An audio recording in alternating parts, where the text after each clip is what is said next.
Buenas tardes. Ya llegamos al final.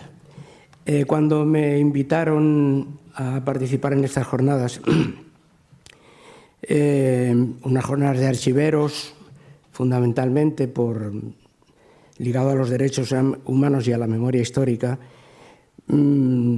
pensé lo que he visto hoy aquí, que todo el mundo venía cargado de datos, de actividades que se están haciendo ahora, de toda una serie de estudios interesantísimos, y me pregunté qué podía yo hacer. Y me pareció que lo mejor era dar unas opiniones desde la vivencia directa en aquellos momentos en que pasaban cosas terribles. Creo que es la mejor aportación. Ligeramente, porque el tiempo es breve y yo no quisiera extenderme, pero quiero agradecer a la Fundación Largo Caballero y 1 de Mayo de haberme invitado y estar aquí. Yo creo que pertenezco a esa asociación de expresos que fue fundada en 1965. Tenemos una larga historia a nivel nacional. Todavía seguimos con delegaciones en varias comunidades autónomas. Y fue legalizada en 1977, cuando se abrió un poquito la puerta. Y el primero que fue a legalizarla lo detuvieron, porque aunque había habido ya elecciones generales, los funcionarios no sabían que aquello había cambiado realmente.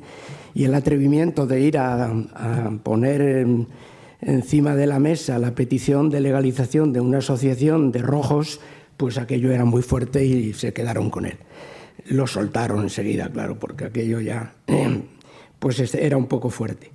Bien, esa asociación tiene una larga historia y quiero decir aquí que me surge la duda, con todas las experiencias que hemos vivido esta mañana con los archiveros y esta tarde también con nuestros compañeros de Andalucía, de qué acceso tienen a determinados archivos los archiveros. He visto que poco, pero nosotros hemos hecho casi todas las subvenciones que se han podido hacer con las subvenciones de la Ley de Memoria Histórica.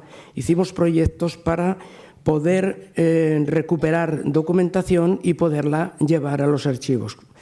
Por tanto, hicimos un proyecto de digitalización de un montón de documentos, de sentencias que tenemos en nuestro poder, de documentales, de libros, de revistas, de toda la historia de la asociación, y todo eso lo depositamos en los archivos de Castilla-La Mancha de Albacete.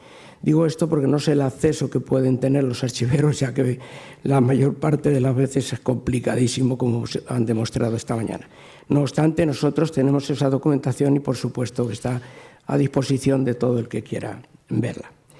A mí me parece que el maridaje que se ha hecho en estas jornadas de archiveros, de derechos humanos y memoria histórica es indispensable. Me parece extraordinario. Unos sin los otros probablemente estaríamos cojos. Lo que hace falta es que cada vez se hagan encuentros como este, cada vez más, donde podamos ir fusionando las experiencias, los datos, la documentación, todo lo que tengamos para que podamos hacer una labor conjunta. Yo voy a leer lo que he escrito para ser más breve y alguna cuestión que me ha surgido sobre esta mañana cuando he oído a los compañeros. Transcurridos 75 años desde el final de la Guerra Civil y 37 de las primeras elecciones democráticas, las víctimas del franquismo seguimos planteándonos prácticamente las mismas reivindicaciones que nos planteábamos entonces y que resume el mismo eslogan que plantea la Plataforma por la Comisión de la Verdad: verdad, justicia y reparación. La sociedad sigue estando en deuda con todos aquellos que plantearon cara al golpe del general Franco y que después, terminada la Guerra Civil, durante 40 años lo dieron todo generosamente, luchando a veces hasta la muerte por conquistar la libertad y la democracia del país. La brutal represión franquista, detenciones masivas, torturas, muertes, desaparecidos enterrados en fosas comunes, es una página que no se ha querido leer desde el poder democrático. La mayoría de los partidos políticos nunca plantearon en sus programas, y siguen sin hacerlo, como un problema prioritario para normalizar nuestra incompleta democracia, de tal manera que lo que se considera normal desde su punto de vista es la usurpación de la memoria y la verdad, el olvido, la injusticia y la no reparación del daño causado. ¿Cómo podemos llamar democracia con orgullo a un sistema que después de 75 años de terminada la guerra civil se niega a devolver a sus familiares los restos de más de 120.000 asesinados por la dictadura franquista enterrados en fosas comunes o en las cunetas? Nos acusan, como decía Mayor Zaragoza esta mañana, de querer abrir heridas. Nos conformaríamos con que se cerraran las graves heridas que quedan abiertas todavía. ¿Hay mayor herida que no devolver los restos de los asesinados a sus familias? Un sistema democrático fuerte y representativo del sentir popular no puede estar ausente, asentado sobre las heridas abiertas de la guerra civil y de la dictadura. Ha pasado demasiado tiempo. ¿A qué esperan? ¿A que muramos todos? No tenemos sino elogios para todos los estudios y análisis que se han realizado y que siguen realizando sobre nuestra situación, tanto por los expertos como por las organizaciones democráticas. Lo que está ocurriendo en estas jornadas es un ejemplo admirable. Pero hasta ahora, sobre todo por el gobierno actual, son bloqueados sistemáticamente, incluso reprimidos brutalmente, como en el caso del juez Garzón, en su intento de abrir la posibilidad de investigar los crímenes del franquismo. Asimismo, cuando desde Argentina la juez Servini de Cubría abre una investigación, la respuesta del Gobierno es la negativa a cualquier posibilidad de colaboración, ni siquiera con la solicitud de extradición de indeseables torturadores como Billy el Niño y el capitán Muñecas. Yo tuve alguna relación con Billy el Niño, que no se la recomiendo a nadie. Pasé por sus artes represivas y sin escrúpulos por el que pasaron muchos compañeros en la Dirección General de Seguridad. Por cierto, que el señor Martín Villa le condecoró en los inicios de la democracia por los servicios prestados. Terrible, terrible. Bueno, están viendo si los extraditan o no, tanto ellos, que naturalmente han dicho que no, como la Fiscalía, que dice que tampoco. Lo tiene que decidir el Gobierno. Servini de Cubría les ha dicho que si no los entregan, que los juzguen, porque no puede ser que se hagan ahora los locos con gentuza como esta, que no tiene derecho a continuar impune después de todo lo que hicieron sobre gente que había defendido la democracia generosamente. Las recomendaciones de la ONU instando al Gobierno a que instruya a que constituya la Comisión de la Verdad y a la derogación de la ley de amnistía no solo no han encontrado la mínima cooperación del Gobierno, sino que la han obstaculizado todo lo que han podido y la están obstaculizando. Poco importa que España haya ratificado el Convenio Internacional para la protección de todas las personas contra las desapariciones forzadas, que obliga a España a investigarlas. El Gobierno del Partido Popular, traicionando el voto que le llevó al poder, bordea cuando no incumple tanto las leyes nacionales como las internacionales. Los tímidos intentos de la Ley de Memoria Histórica, cuyas subvenciones ayudaron un poco a las asociaciones a realizar actividades en pro de la recuperación de la memoria, ha sido enterrada de un plumazo. Mientras se subvenciona, como aquí se dijo esta mañana también, con $500.000 de euros unas mejoras en el Valle de los Caídos. ¿Cómo es posible que un país democrático se pierda durante un año el indulto del juez Garzón y no se investigue? Los ministros de este Gobierno compiten a ver quién hace más recortes en los derechos fundamentales de los ciudadanos, conquistados con tantos sacrificios. La ley de seguridad, la ley del aborto, la ley del derecho a la manifestación o reunión, etcétera, etcétera, etcétera. Se gobierna por decreto. Los ministros y el propio presidente, al hacer sus propuestas de recortes, ignoran la Constitución, como les ha recordado el Gobierno de los jueces. Sin querer alarmar, quiero decir que los que luchamos contra las leyes franquistas durante 40 años, las últimas propuestas de este Gobierno nos retrotraen a aquella situación y desprenden un tufillo dictatorial muy preocupante sobre el que habría que reaccionar más pronto que tarde. El globo sonda de la señora Botella de organizar un manifestódromo, quizás en un aeropuerto de los que no tienen aviones, dada la influencia que ella tiene en las altas esferas del poder, es más que probable que no sea solo idea suya. La sombra del franquismo está siendo demasiado alargada. Todavía pesa la losa de 40 años de dictadura sobre la mayoría de la sociedad española, que seguimos siendo víctimas del franquismo, porque no pocos capítulos de la guerra civil y de la dictadura siguen sin querer resolverse y condicionan de manera preocupante e intolerable nuestra convivencia y el desarrollo democrático de nuestro país. ¿Por qué no se declara de una vez al régimen franquista ilegítimo e ilegal? ¿Por qué no se nos devuelve la libertad a decenas de miles de españoles, anulando por el gobierno los procesos que nos llevaron a condenas de cárcel o al paredón o a las fosas comunes, tanto por los tribunales militares como por el de orden público? ¿Se puede construir una democracia con tantas heridas abiertas de nuestra historia reciente?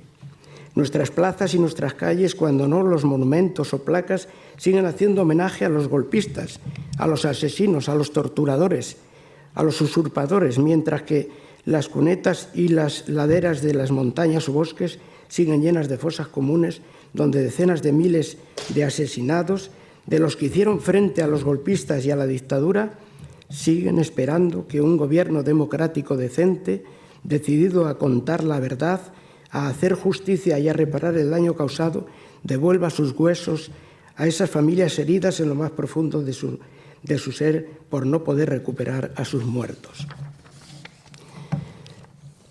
Justifican a los golpistas y siguen condenando a los luchadores por la libertad y la democracia. ¿En qué país vivimos? ¿Qué democracia tenemos? País, que diría Forges, y como diría él mismo, ya está bien. Se ha querido apoderar de nuestra memoria el franquismo primero y sus herederos directos después. Y han querido y quieren imponernos una ideología y una imagen a imagen y semejanza acompañada, a su imagen y semejanza acompañada de un lenguaje que esconde la realidad para que vayamos entrando en el túnel del tiempo y transportarnos a la época más negra de los derechos sociales y del sometimiento al poder del dinero. Y lo malo es que, sálvese quien pueda, un porcentaje alarmante ha aceptado de mal o buen grado entrar en ese fatídico juego. Así, el capitalismo salvaje se le llama mercados, y al gobierno que representa a los mercados y que lo decide todo sobre nosotros lo llaman troika, entes virtuales que nosotros no hemos elegido porque dictatorialmente dictan órdenes y leyes para someternos, en definitiva, al capitalismo más salvaje. Decía Mayor Zaragoza que los principios éticos los hemos cambiado por las leyes del mercado. Es triste que así sea. No soy pesimista y estoy convencido de que la mayoría de la sociedad está leyendo bien lo que sucede y está respondiendo cada día con más contundencia a las barbaridades de este gobierno, escorado cada vez más a la extrema derecha. Ejemplos nos han puesto nuestros compañeros andaluces de los progresos que se van haciendo y cómo el pueblo va sumándose a esos avances que vamos consiguiendo. Pero en este último periodo se oyen ciertas músicas que a los que somos víctimas directas del franquismo nos recuerdan otras que escuchamos en aquella época, no tan lejana, por cierto, y por nada del mundo quisiéramos un retroceso que nos acerque, aunque sea mínimamente, a aquella situación. Me refiero a la vida sin libertad, a la feroz dictadura de Franco que Franco sometió a España durante 4 décadas. En el tiempo en que los golpistas España se llenó de campos de concentración, destacamentos de presos políticos, batallones de trabajadores, que hasta 30 años después de terminada la guerra civil se usaron para la llamada reconstrucción del país, las regiones devastadas y otras muchas. Así, en aquella cínica paz se construyeron 900 centros de privación de libertad, 194 campos de concentración, 217 batallones de trabajadores, 87 batallones disciplinarios, 2 batallones de especialistas, 200 prisiones, 17 de ellas en Madrid. Con los decretos franquistas en plena guerra civil del derecho al trabajo de los prisioneros y de guerra en el de reducción de las penas por el trabajo, se puso en marcha el arrendamiento de los presos políticos a las empresas privadas que necesitaban mano de obra urgente. Finalmente, el 8 de octubre de 1939, se crea el Servicio de Colonias Penitenciarias Militarizadas, dependientes del Estado Mayor del Ejército. Así utilizaron a los presos en las grandes obras, en destacamentos de 100 o más hombres alojados en barracones. Se les asignaba el ridículo salario de 150 pesetas al recluso y 3 pesetas para la esposa e hijos. Pero había que estar casado por la Iglesia o bautizados, requisito que la mayoría de los republicanos no cumplía porque no eran creyentes en su mayoría. A los que cumplían los requisitos, el dinero se les enviaba al cura del pueblo o parroquia del preso para que se lo entregara a la familia. En la mayoría de los casos el cura se olvidaba de entregar el dinero. El latronato, que llamábamos nosotros al patronato de San Pablo. El latronato donde el dinero saldría, no todo, pero llegaba casi ninguno a las familias. Así se construyó el Valle de los Caídos, el canal bajo del Guadalquivir, los canales de riego de Montijo, los aeropuertos de Sondica, Gaudo, Lavacolla, los tendidos ferroviarios de Madrid-Burgos, las marismas del Guadalquivir, la cárcel de Carabanchel, los embalses del Ebro entre Peñas, Buendía, Mansilla de la Sierra, el Cenajo, la Real Acequia del Jarama, Linares, etcétera, etcétera. Aparte de las empresas privadas conocidas por todos, la Iglesia Católica, cómo no, fue una de las que más se benefició de este trabajo esclavo de los presos políticos.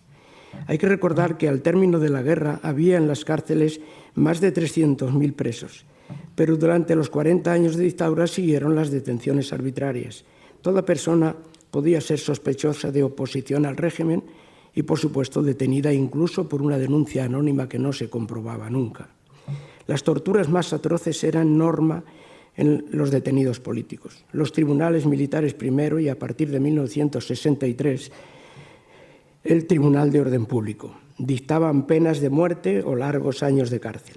En los primeros años de la dictadura eran frecuentes los fusilamientos, sacas que se llamaban, sin juicio previo. Hasta un mes antes de su fallecimiento el dictador firmó sentencias de muerte. Se sospecha que dejó alguna más firmada, porque no paró hasta el final. La situación de las cárceles franquistas pasó por diferentes etapas. Los primeros años eran centros de ensañamiento y tortura contra los vencidos, cuando no de muerte. El símbolo más claro de esta situación fue la cárcel de Burgos, pero también Ocaña, Alcalá de Henares y otras. Los hacinamientos que citaba Mirta esta mañana, el hambre, las enfermedades, la falta de libertad. Ante la crueldad de las instituciones carcelarias, los presos se organizaban y empezaban a luchar, no solo por su mejora en la prisión, sino también por la libertad y la democracia. Y se fue suavizando su estancia en la cárcel con el transcurrir de los tiempos, no sin luchas, a veces con serios peligros para los presos. El papel de los abogados en aquella época fue fundamental. Algunos de los que nos acompañaban están por aquí ahora. Fue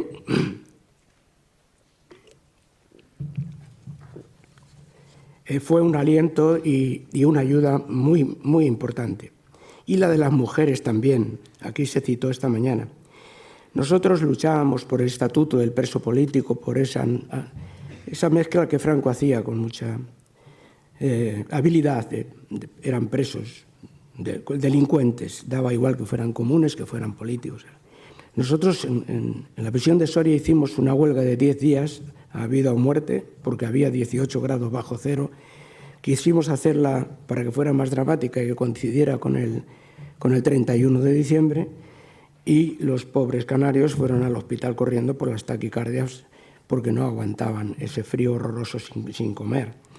Y realmente tuvieron que abrir un ala de la cárcel de Soria para albergar a todos los que iban cayendo.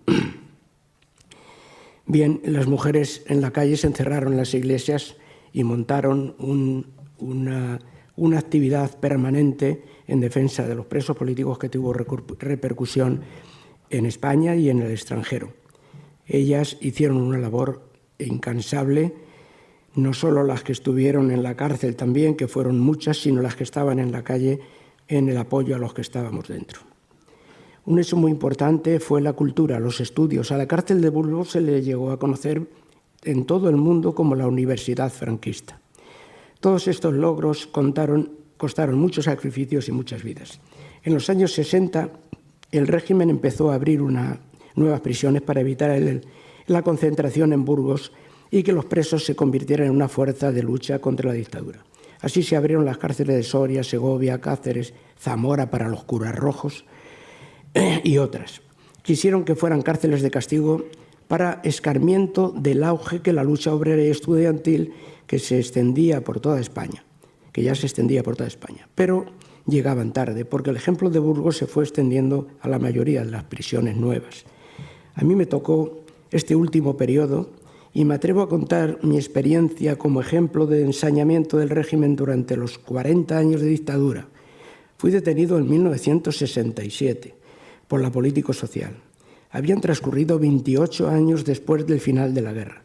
Ante el crecimiento de la lucha contra el régimen dentro y fuera de España, en vez de suavizar la represión, Franco la incrementó. Y fuimos torturados como en los mejores tiempos de los años de la dictadura. En mi caso, por Billy el Niño, que está ahora de actualidad, de triste actualidad, Conesa, Carlitos y toda esa panda de criminales que había en la político-social. El Tribunal de Orden Público, en un simulacro de juicio, a mi abogado no le dejaron hablar, me condenó a 13 años, 6 meses y un día. En mi sentencia se justificaba dicha condena. Decía Eusebio antes que cómo se podía condenar a nadie por... Sí que había acusación, pero que no había pruebas. Aquí sí tenían pruebas. En las pruebas que condenan mi condena, dice en mi sentencia, es que se le encontraron panfletos que llamaban a los trabajadores a luchar por la libertad y la democracia. Las pruebas estaban ahí. Había pruebas contundentes. Fui trasladado con otros compañeros a varias cárceles, Carabanchel, Soria, Segovia, Jaén. De la crudeza, voy terminando ya, de la crudeza que se quiso imponer a estas nuevas cárceles, contaré solo un ejemplo, un triste ejemplo. En el traslado de Soria a Segovia, a todos los rebeldes que habíamos organizado la huelga de hambre, 25 gravísimos rojos, nos trasladaron a la de Segovia, que se abría para nosotros. Había sido de prostitutas hasta ese momento. Bueno, y antes de mujeres, en fin, esa cárcel tenía historia. Nos trasladaron a Segovia. Veníamos un grupo de 25, salimos de Soria y un metalúrgico asturiano, Mario Diego Capote, venía con nosotros. Un camarada increíble. Tocaba el violín como Los Ángeles y era un buen compañero. Tenía un problema de salud, controlado por un régimen alimentario y ciertos medicamentos. Al llegar a Segovia nos dividieron en pequeños grupos y en celdas individuales. Nada más llegar, alertamos a los funcionarios de que Capote tenía un problema grave. Insistimos hasta la saciedad, pero no nos hicieron caso. Y dejaron que nuestro compañero se desangrase en la celda y muriese solo por voluntad del director, que se negó a darle sus medicamentos. Eso ocurría en 1970. Pero nunca nos doblegaron. Y dentro y fuera de las cárceles siempre luchamos por la libertad y la democracia. Y aquí seguimos con el mono puesto porque aquellas conquistas sociales y políticas que tantos sacrificios y tanta sangre costaron, estamos viendo cómo nos las arrebatan de nuevo. Yo quisiera terminar con unos versos de Miguel Hernández. Dice Miguel Hernández: aquí estoy para vivir mientras el alma me suene, y aquí estoy para morir cuando la hora me llegue. Por los veneros del pueblo desde ahora y desde siempre, varios tragos es la vida y un solo trago la muerte.